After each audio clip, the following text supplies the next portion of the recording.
provide its input at that stage.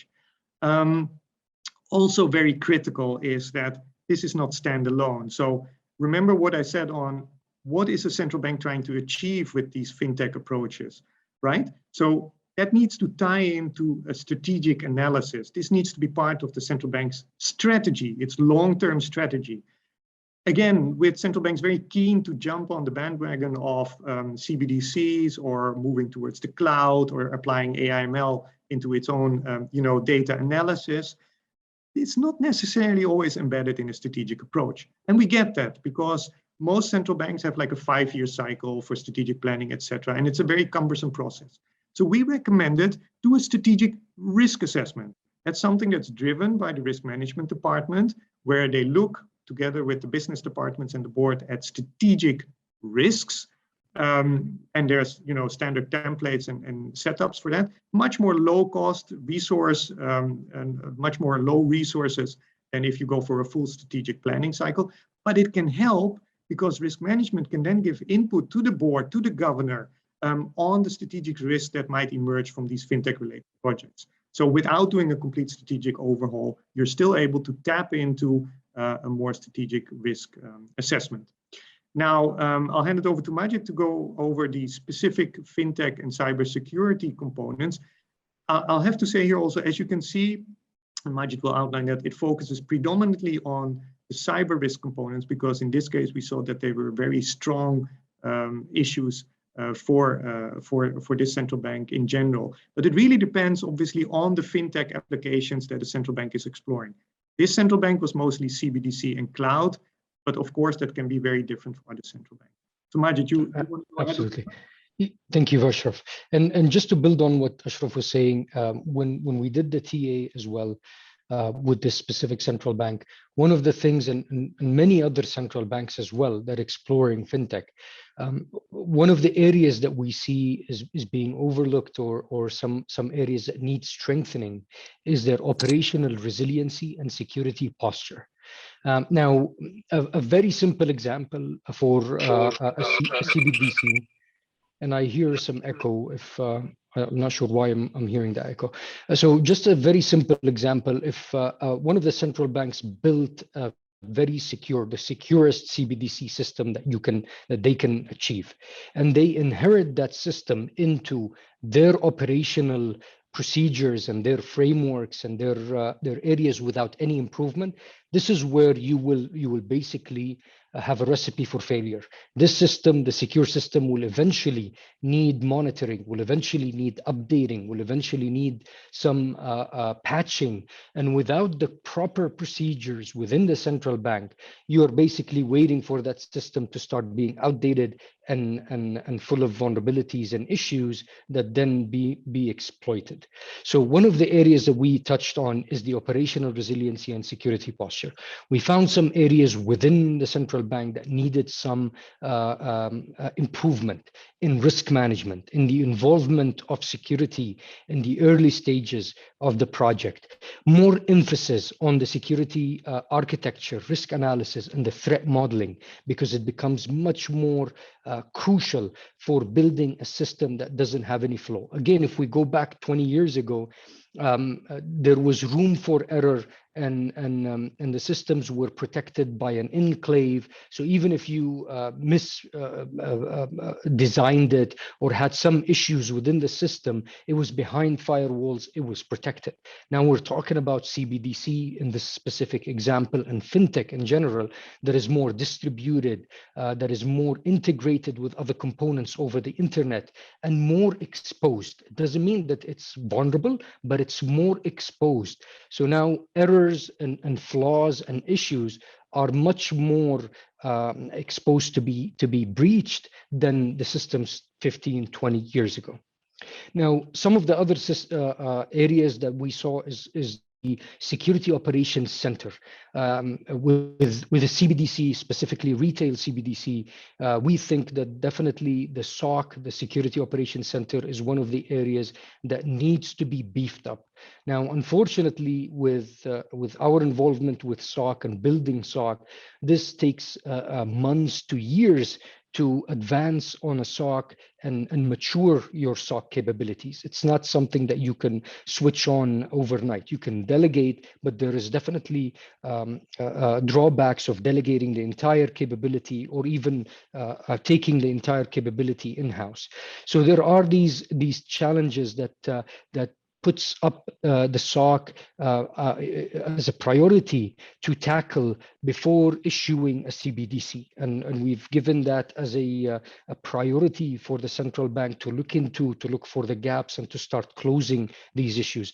With another central bank, an example that was exploring a CBDC, we found that they didn't have a SOC capability at all. And they were advancing in the CBDC and had plans to build the SOC, but it was down in the priority list.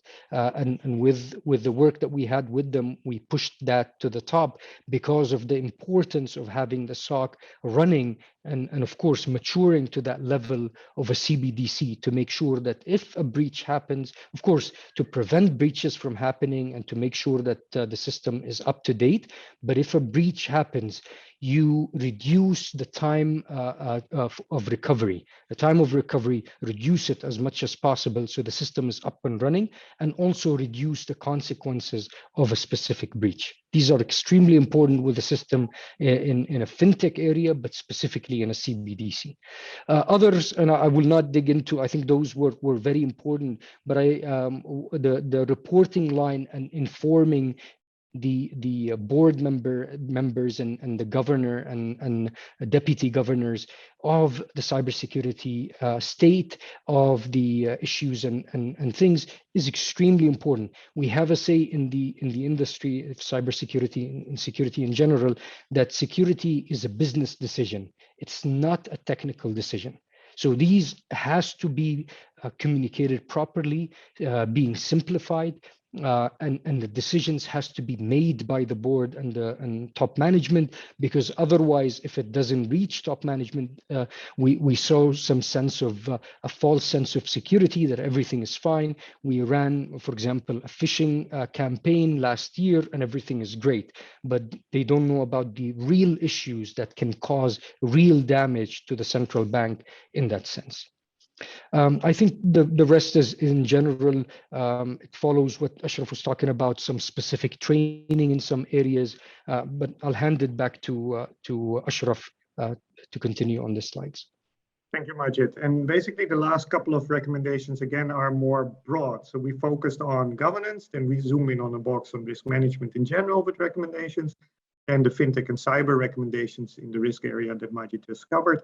And then as a final one, but nonetheless very important, we also noted a couple of general cross-cutting governance issues. So that deals with the first one here, attracting suitable members to the board. And again, this is what I mentioned just now. You need to make sure at the board level, the people who push the buttons, who pull the levers, that those people have proper understanding, expertise, insights into whatever is happening in your domestic fintech realm and related cybersecurity issues. It doesn't mean they need to be experts, but they do need to be briefed. They do need to get regular updates because this is a field that's moving very, very fast.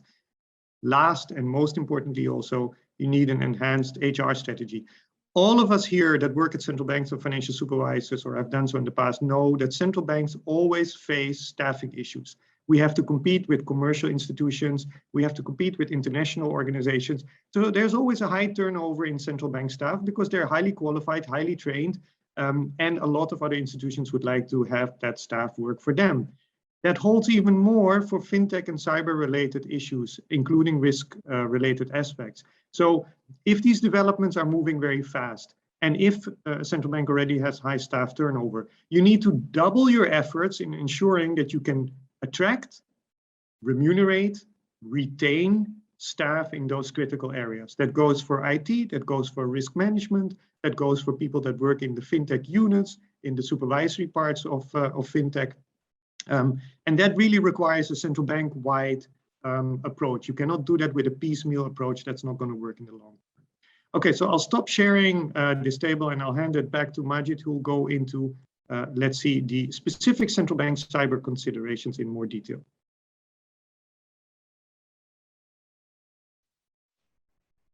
Can you see my screen, Ashraf, right now? I've shared the screen. Okay, perfect. Yeah, I can see it. Now, so just we've seen the table. I think it gives some indication of the areas that we focused on, but just to take a little bit of a step behind and talk about some of the considerations, some of the challenges that central banks are facing in the area of digitalization, in the area of cybersecurity specifically, where we see a lot of operational risk that needs to be managed and acknowledged, of course. Now, we know that there's a rapid digital advancement and technology is just rapidly evolving as we move on. Now, this is creating an issue where risk management and cybersecurity is catching up. One area that I've mentioned about is artificial intelligence, for example. Artificial intelligence security is specific in how we model security for AI algorithms and data. So it requires a very specific skill to make sure that we model the security testing schemes and we test the algorithm for any issues to follow. This is an area where definitely security is still behind and catching up. Even if you look at the security artificial intelligence books that are focused in the area, there are few that really gives value in this area. Now, central banks are again under pressure to adapt with the fintech breakthroughs that we see, the fast payment systems that we're seeing, the digital assets and digital the crypto that is coming up, the decentralized finance. We see central banks a little bit under pressure to catch up, to make sure that they regulate properly, they put the cybersecurity controls there, and to offer specific services in this area. Now, with that in mind, big technology companies and startups are the transformation model used in these examples. But however, I want to emphasize that central banks has a different risk profile. The reputational risk is different. The risk profile of the central banks is similar to government institutions, is different than big technology and startup companies. Now, of course, you can look at best practices, you can look at many of the things, but big technology companies and startups have started and matured in the digital transformation and digital services in baby steps as they moved ahead. Now, central banks are looking at that shift.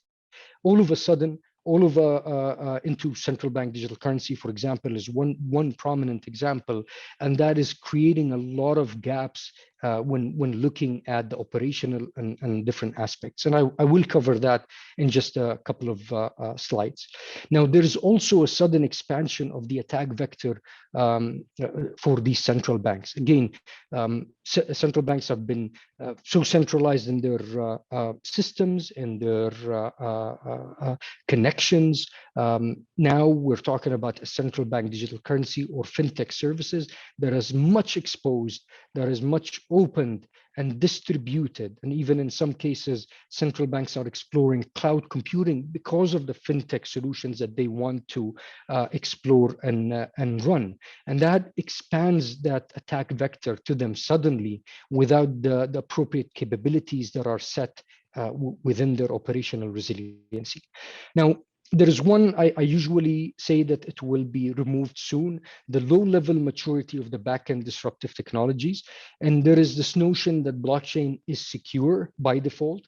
Now, blockchain does provide some security features, but it's not secure by default. You still have to do your due diligence as a central bank, as a government institution, even as a company, and implement the security controls around blockchain. It comes with some security features with the encryption and the verification of the chain, but it's not secure by default. Something to keep in mind as we jump into some of these technologies. And of course, there's the potential of zero-day exploit. There is different to central banks than other companies in terms of the impact. When we say zero-day exploit is a vulnerability that is discovered, for example, today, and there is no actual patch to fix it. So in any operating system or platform, a vulnerability discovered, either it's an open source or closed source entity develops the patch and then puts it up for companies and individuals to download and install. Until that takes place, we call it a zero-day exploit. So a system that is distributed, that is running a central bank digital currency, for example, or has a lot of stake on that system, a zero-day becomes extremely dangerous for a vulnerability to be exposed until a patch is developed and produced. And of course, there are new schemes for fraud. We see in the crypto world, we see a lot of new methods of money laundering and fraud. And that gives us an indication or a view of how some of these may transform into a central bank digital currency, into some of these payment systems and other. Of course, it needs some thought to look into how these fraud are implemented, are executed, and see how we can prevent it when we take it into a central bank digital currency or any of the fintech solutions. Now, some examples in the new crypto world is like tumblers or mixers, where you launder dirty coins with clean coins, and there are methods that are decentralized with less trust, and other methods that rely on trust much more. But looking at these methods and understanding them could give us a view of how some of these central banks would be challenged in the new fraud world of in digitalization and fintech. Now, to dig a little bit further, I wanted to just pose that question: why is still cybersecurity or cyber risks an issue and it's difficult? Now, just a very, and I've said it before, a very simple concept is the shift of architecture models. Now, we have been operating on systems that are very centralized. Ports are very controlled, what goes in and what goes out. And even with these systems, we've seen failures as well. But that model is shifting to a more open and distributed and decentralized systems. Now, just to give you a small example, we've all heard about the Ethereum project. The Ethereum project is actually one component of another, of a total of 3 components that is looking to distribute and decentralize the storage, the communication, and the logic. The logic is the Ethereum, and there is the communication. I think the project is called Whisper. It's still in the very early stages, and the storage, which I don't recall the name. But the thinking and the line of thinking is to basically start to open these systems and distribute them, and in some cases decentralize the governance and the authority on these systems. So it's very important to see how this is moving in the future. We've already seen the storage with cloud computing and distributed computing and edge computing, how storage is already distributed, but now we're seeing communication and we've seen some in the logic with smart contracts. This takes us to the point where thinking about security is no longer an enclave security. We still see some thought about the enclave, about the protection, about that borderline. But now we're seeing a transformation into data security, into more defense in depth, more different approaches to security that is co-oping with the new world that we're seeing in that digitalized world. There is also the inheritance of legacy schemes. We've seen, and we still see, security being plugged in at the end of the development of any project or acquiring any project. And that becomes an extremely expensive in terms of resources, in terms of issues, in terms of going back and fixing any design flaws or anything. And security becomes more of a showstopper or a check mark when we're advancing into that system. Security has to move into the process, integrate into all of the phases of any project. And I will talk about that in a specific slide. There is also the lack of the needed assurance activities. I've mentioned architecture risk analysis, threat modeling. These becomes an extremely important activities to enforce on projects and to integrate into projects than others, because the systems are more distributed, the systems are more integrated with other components. The point of failure could be multiple areas in the system. It needs someone with that skill, with